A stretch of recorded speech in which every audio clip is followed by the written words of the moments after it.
Bu videoda switch operatoruna baxacağıq. Switch operatoru nədir? Switch operatoru if operatorunun bir alternatividir deyək. Yəni if operatorunda necə idi? Şərtləri yoxlamaq üçün istifadə edirik. Yəni məsələn, əgər filan cürədirsə, filan cürə olsun.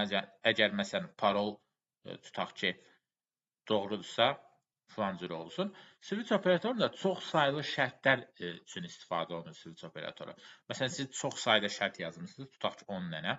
10 dənə sözə uyğun tərcümə sistemi qurmaq istəyirsiniz. Məsələn, let a bərabərdir prompt. Yazım, sözü daxil edin. Mən burada yazsam if a bərabərdir məsələn Apple-dırsa, məsələn alert alma, sonra else if tutaq ki a bərabərdir hello-dursa, tutaq ki yazıram alert, məsələn salam. Bunların hamısını else if-lə bir-bir yazmalıyım. Bu biraz uzun variantdır. Bunun yerinə qısa şəkildə switch operatorundan istifadə etməyimiz mümkündür.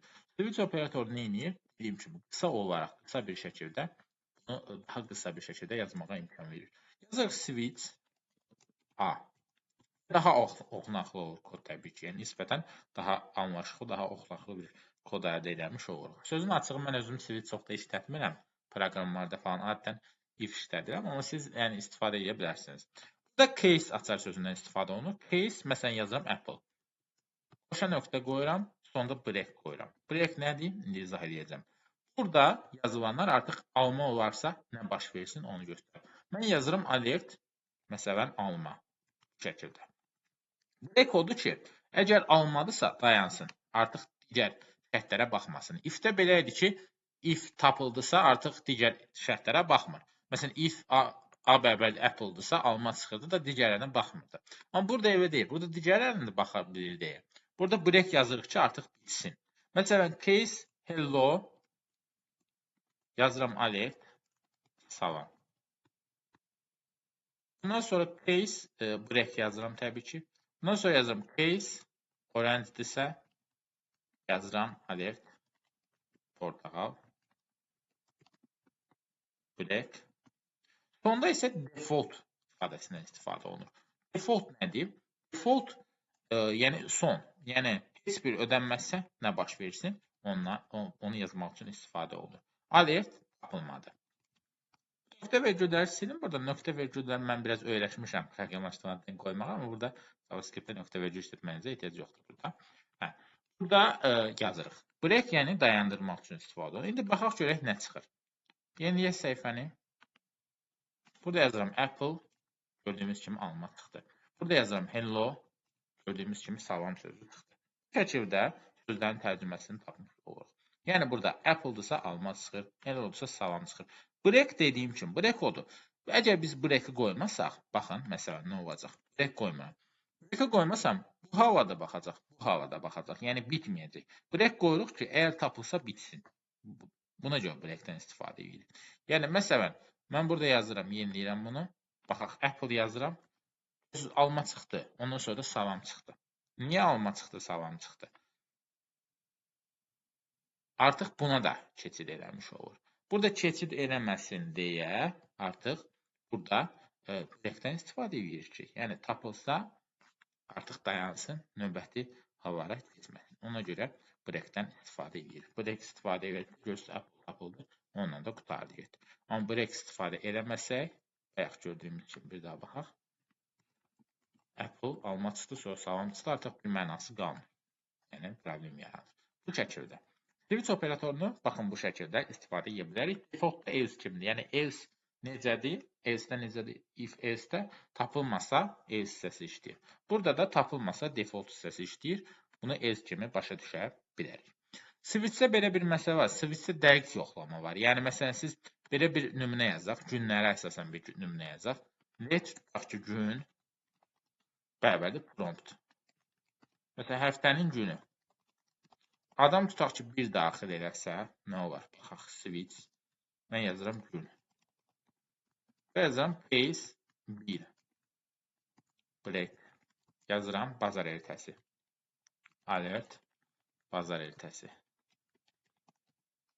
Case 2-yə kimi yazdım və sonda artıq yazmayacağım. Tez olsun deyə. Break. yazıram alert. Burada yazıram çərşənbə axşamı. Çərşənbə axşamı yazırıq. 2 yazdıqda burada çərşənbə axşamı. Default eləyək. Məsələn, alert gün tapılmadı. Məsələn, yazıram ki, gün tapılmadı. Bu da baxaq nəticəyə görək nə çıxır. Mən burada səhifəni yeniləyirəm. Bir yazıram. Gün tapılmadı çıxır. Niyə? Mən burada bir yazmışdım ki, bazayət etməsin. Burada dəqiq yoxlama var. If-də xatırlayırsınızsa əvvəlki videoda 3 dənə bərabər işarəsinin dəqiq yoxlama olurdu. Yəni, həm tipə görə, həm qiymətə görə yoxlama. Switch-də həm tipə, həm qiymətə görə yoxlayır. Ona görə yoxlanılan dəyişən tipinin də bu şərtə uyğun olması önəmlidir. Ona görə biz bu promptda vuraq bir yazaraq bunu stringdən numberə çeviririk. Yəni, yazıdan ədədə çevirmiş oluruq. Artıq yazıdan ədədə çevirəndə baxaq görək nə olur. Məsələn, 5 yazdıqda gün tapılmadı təbii ki, çünki 5 yoxdur. Amma 1 yazıb enter eləyək, gördüyümüz kimi bazariyyətdə çıxmış olacaq. Yəni, switch-də qeyd etdiyim kimi da yoxlanılır. Yəni, if-də birbaşa yoxlama yoxdur. Yəni, birbaşa, daha doğrusu 2 bərabər işlədəndə tipi yoxlamır. Amma switch mütləq ki, tipi də yoxlayır. If-də orada 3 bərabər işlətməliyik, amma switch-ə işlətməyə ehtiyac yoxdur, birbaşa yoxlanmış olur. Gördüyümüz kimi bu qaydada yazmış oluruq. Bir də bunun başqa bir variantı var. Bunu da göstərim sizə. Məsələn, true ifadəsi. Burada yazırıq true. Burada yazıram ki, case gün bərabərdir 1. Məsələn, burada yazıram case gün bərabərdir 2. Əks halda gün tapılmadı. Baxaq buna. Mən burada yazıram 1, görsüz bazar ertəsi. Mən burada yazıram 2, yazı çərşənbə axşamı. Mən burada yeniləyirəm, yazıram 5, yazıldı gün tapılmadı. Gəlin, məsələn, vuraq biri silək buradan. Görək bu halda necə olur. Məsələn, yeniləyirəm, yazıram 1, görsüz bazar ertəsi. Baxın, burada artıq 2 dənə bərabər olanda, 2 bərabərliyi özümüz yazırıq. Artıq burada tipi yoxlamır. Burada artıq tip yoxlanışına ehtiyac qalmır. Birbaşa qiymət düzdürsə, çıxır bazar ertəsi. Amma bunu 3 bərabər eləsək, burada artıq tipi də yoxlayacaq. Baxaq. Məsələn, mən burada yazıram 1, görsüz gün tapılmadı. Tip uyğun gəlmir. Tip uyğun gəlmir deyə burada vuraq bir yazmaq lazımdır ki, orada tipə uyğun gəlmir olsun. Amma bunun yerinə bayaqki yazılış daha qısadır. Birbaşa yazırıq orada. Məsələn, mən burada yazıram 1, gördüyümüz kimi bazar ertəsi çıxmış olur. Sadəcə bəzi hallarda müxtəlif tip hallar ola bilər ki, orada artıq bu tip yazılışdan da istifadə etməyiniz mümkün ola bilər. Məsələn, tutaq ki, belə bir şey götürək. 1-dirsə, 2-dirsə, ya müəyyən aralıqlar götürə bilərik. Məsələn, tələbənin balına əsasən götürə bilərik. Gəlin, məsələn, bu da bal götürək. Məsələn, burada bal bərabərdir. Prompt. Məsələn, bal. Məsələn, adam balı daxil edir. Məsələn, biz tutaq ki, burada yaza bilərik. Case. Burada artıq bundan yaza bilərik. Case, bal böyükdürsə, məsələn, 80-dən, daha doğrusu böyükdürsə 90-dan və bal kiçikdirsə 100-dən. Burada artıq gördüyümüz kimi bundan istifadə edirik. Bu operatordan istifadə edirik. Yəni, AND operatorundan da istifadə edirik burada. Burada yazıq ki, alert. Məsələn, A. Qiymət A. Tutaq ki, əlaçı. Əlaçı. Məsələn. Burada yazıq case. Bal böyüksə 80-dən və bal kiçiksə 90-dan ediriksə, buna böyük bərabər 90, böyük 90, kiçik bərabər 97, 90 özü daxil olsun. O zaman nə olacaq? Burada yazıram break. Məsələn, yazıram 80-90 arasıdırsa, alert, zərbəçi. Burada son olaraq default yazacağım, tapılmadı.